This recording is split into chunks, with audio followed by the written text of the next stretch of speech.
নবীজি বলেন, তোমাদের কেউ যেন বিল্ডিং না বানায়, পাশের প্রতিবেশীর বাড়ির বাতাস বন্ধ করার নিয়তে যেন কেউ বিল্ডিং না বানায়। কি বললেন?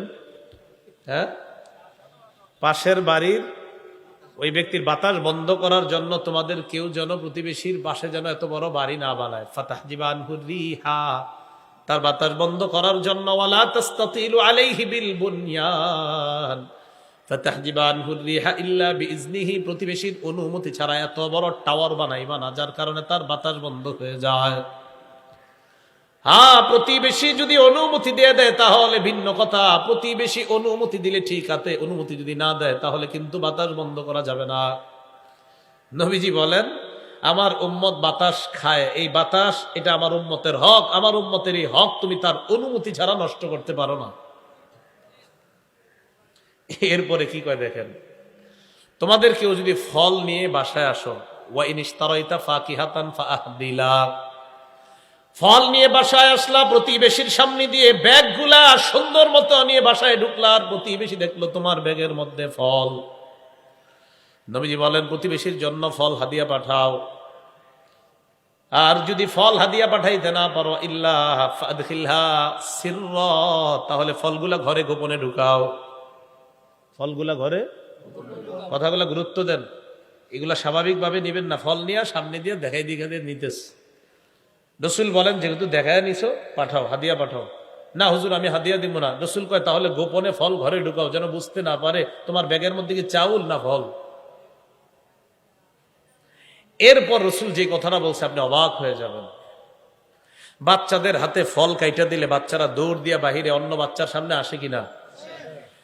নবীজি বলেন, ওয়ালা ইয়াখরুজ ইবনুকা বিহা লিয়াগিযা বিহা ওয়ালাদা, তোমার সন্তান নিয়ে, তোমার সন্তান ফল নিয়ে যেন অন্যের সন্তানের সামনে না খায়, তাহলে আমার আরেকটা উম্মতের বাচ্চাটা তোমার সন্তানের হাতে ফল দেখে কষ্ট পাবে। তোমার সন্তান ফল নিয়ে যেন অন্যের সন্তানের সামনে না খায়, বলবে, আব্বা তুমি তো কমলা আনো না, তার বাবা কমলা আনছে। রাসূলুল্লাহ সাল্লাল্লাহু আলাইহি সাল্লাম এরপরে বলেন, ওয়ালা তুযহি বিরিহি কাতারি কিদরিকা বিকাতারি রিহি কিদরিকা, তুমি তোমার পাতিলের গোশতের ঝোলের ঘ্রাণ দিয়ে প্রতিবেশীর কষ্ট দিবা না। পাতিলের ঝোলের ঘ্রাণ দিয়ে প্রতিবেশীকে কষ্ট দিবা না।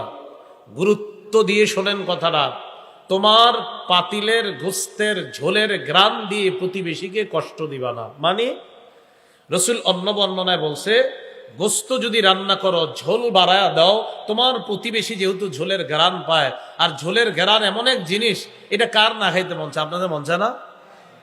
কয়েকজন কয় চায়, আমার তো মন চায়। বিরিয়ানি দোকানের সামনে দিয়ে গেলে আমারও মন চায় 2-4 প্লেট মারি বসে। এটা কার না মন চায়? ভাবসাব এমন, মানে আপনাদের মন না, না আপনাদের রুচি বলতে কিছু নাই, থাকবে কেমনে? যেই জামানায় এক ঘরে বাপ মা ভাই বোন সব একসাথে টেলিভিশন দেখে, ওই ঘরের মানুষগুলার নাকের মধ্যে আর পেটের মধ্যে রুচির তো একটা ব্যাপার স্যাপার থাকার কথা। এটা বুঝবে কিভাবে রুচি কি জিনিস? রুচি তো নষ্ট হয়ে গেছে আমাদের। পারিবারিক বন্ধন অটুট রাখার জন্য ড্রয়িং রুমে বৈশা বাপ মা ছেলে মেয়ে সব একসাথে টেলিভিশন দেখে, নির্লজ্জ আর বেহায়ার মতো।